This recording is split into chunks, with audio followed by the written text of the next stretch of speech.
뜨거운 물에 진짜 중요합니다. 즉 뜨거운 국물, 한국 음식들이 뜨거운 국물들이 무지하게 많잖아요.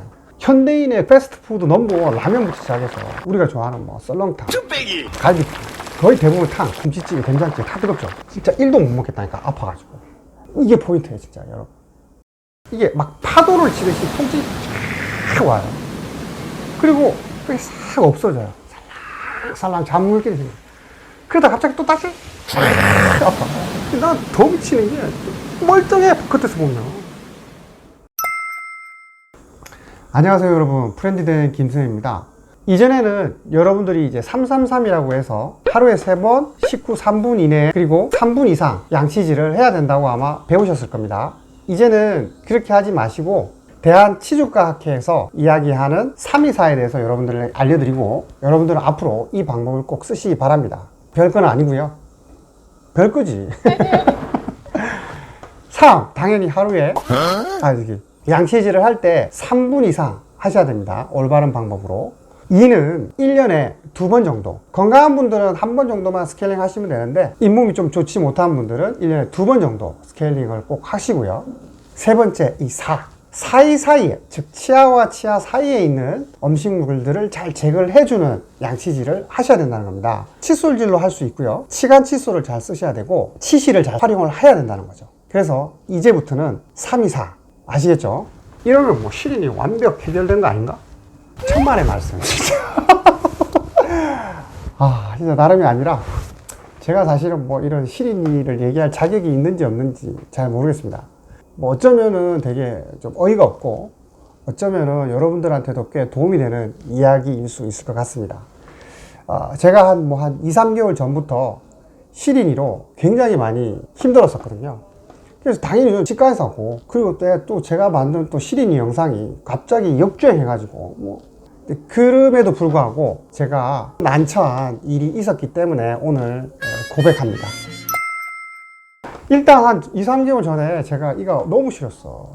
이가 너무 시리니까 당연히 제가 알고 있는 집에서 시린이 하는 방법들 있잖아요. 불소치약 사용하고, 소금물로 양치하고, 시린 쪽으로 잘 씹지 않고, 진짜 살살 씹었거든요. 미지근한 물로 양치하고. 내가 할 수 있는 건 일단 다 해야 돼. 기본이니까. 그래서 조금 시린 증상이 없어지는 것 같아. 일주일 지나고 2주일 지나고, 그래도 계속 시리는 거야. 한 달 정도 지났어요. 진짜 미련하죠 저도. 왜냐면은 그렇게 알아왔으니까. 계속 뜨거운 물, 찬물에도 계속 시린 거야 치아가. 그리고 좀 더 시간이 한 달 정도 지나니까요, 한두 개의 치아가 시린 게 아니라 점점 전염병처럼 옮겨가는 거예요. 완전히 막 반대쪽까지. 미치겠더라고 진짜.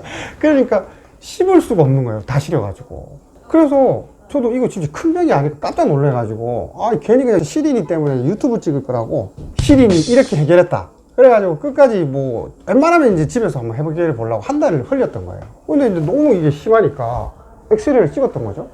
엑스레이 찍었는데 충치도 없고 잇몸 질환도 심하지도 않아.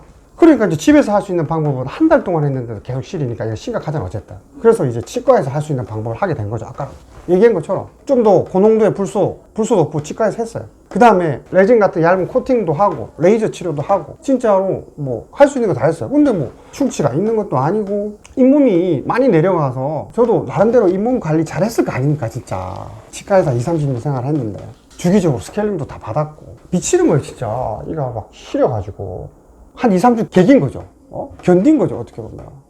그래가지고 집에 가서 밥 먹으면 막 진짜 죽을상 똥상을 해가지고 밥을 먹으니까 도대체 병원 가가지고 치료는 안 받고, 치과의사 만나부터 시작해서 완전히 뭐 거의 집에서 거의 난타당한 거죠. 아들들도 아빠가 명인 줄 알았는데 이게 지금 무슨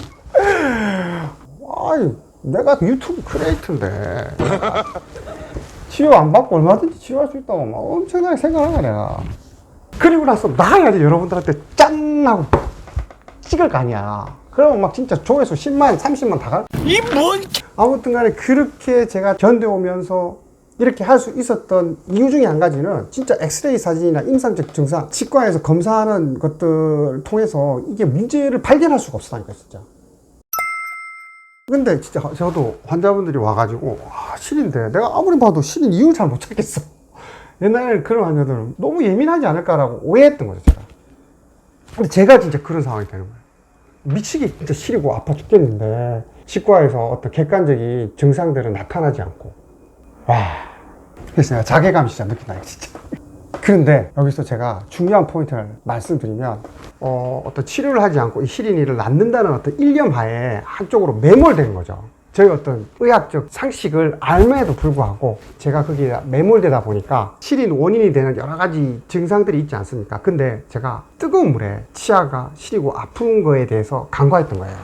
이 치아가 있잖아요. 뜨거운 물에 진짜 중요합니다. 즉 뜨거운 국물, 한국 음식들이 뜨거운 국물들이 굉장히 많잖아요. 현대인의 패스트푸드 넘버원 라면부터 시작해서 우리가 좋아하는 뭐 썰렁탕, 갈비탕, 거의 대부분 탕, 김치찌개, 된장찌개 다 뜨겁죠. 진짜 1도 못 먹겠다니까 아파가지고. 이게 포인트예요 진짜 여러분. 이것이 지속적으로 반복될 때 어떤 문제가 생기냐면 이 치수염이라는 게 처음에 생기잖아요. 시리게 되면 그것을 우리가 보통 이제 의학적 용어로 펄파이티스라고 얘기를 합니다. 하이퍼센서티비티가 과민성 치아고요. 그 과민성 치아를 나타내는 원인이 되는 그게 신경이기 때문에 그 신경이 염증이 생긴 것을 펄파이티스라고 얘기해요.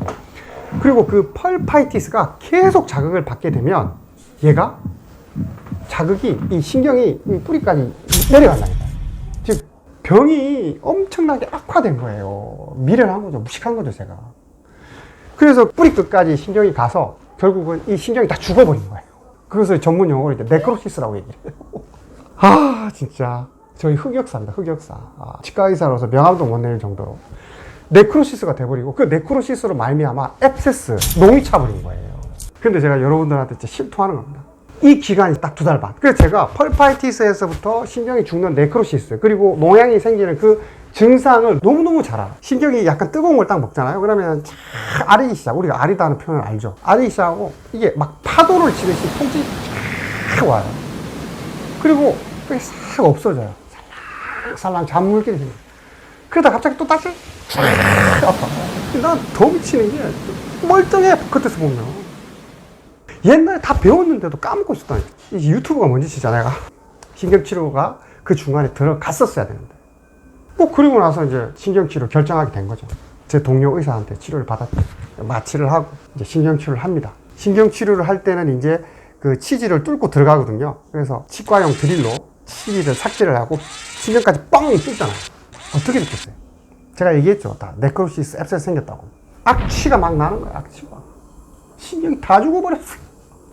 이렇게까지 제가 얘기를 안 하려고 그랬는데 아무튼 제가 이제 이 얘기를 드리는 이유는 이것만은 여러분들이 꼭 아셔야 돼요. 시린이 치아를 여러분들이 집에서거나 혹은 뭐 치과에서 간단한 처치, 뭐 시린이 치료든 뭐든 다 할 수 있죠. 근데 그러한 어떤 증상이 한 달이고 2달이고 어느 정도 너무 지속된다든지 그리고 그러한 통증이 너무 크다든지 아니면은 뜨거운 물에 치아가 시리거나 아픈 증상이 생긴다고 하면 이것은 100% 치과에서 치료를 받으셔야 된다는 거예요. 거의 신경치료까지 해야 된다는 겁니다. 몸소 깨달아요. 몸소. 허즘도 아니고 진짜. 집에서 하거나 이 간단한 어떤 시린이 치료는 보존적으로 접근할 수 있는 치료의 한계가 분명히 있다는 걸 여러분들이 아시고요. 뭐 시린이 치아 절대 뭐 치과 가지 마라. 뭐 라든지 시린이 치아를 너무나도 간단한 어떤 처치만으로 물론 해결될 수 있는 것도 많지만 이와 같이 병이 상당히 커지거나 아주 심하게 악화될 수 있는 병이 될 수 있다는 것도 여러분들이 알아주신다면 시린이 치아에 대해서도 잘 관리할 수 있지 않을까 생각해 봅니다. 끝까지 시청해 주셔서 너무너무 감사드리고요. 잊으시면 안 됩니다. 이거 뭐하죠? 좋아요, 구독 꼭 부탁드립니다. 그것이 저의 힘이 되는 겁니다. 다음 영상에서 또 만나길 기대하며 건강하게 한 주간 또 보내시기 바랍니다. 여기까지 프렌디된 김쌤이었습니다. 감사합니다.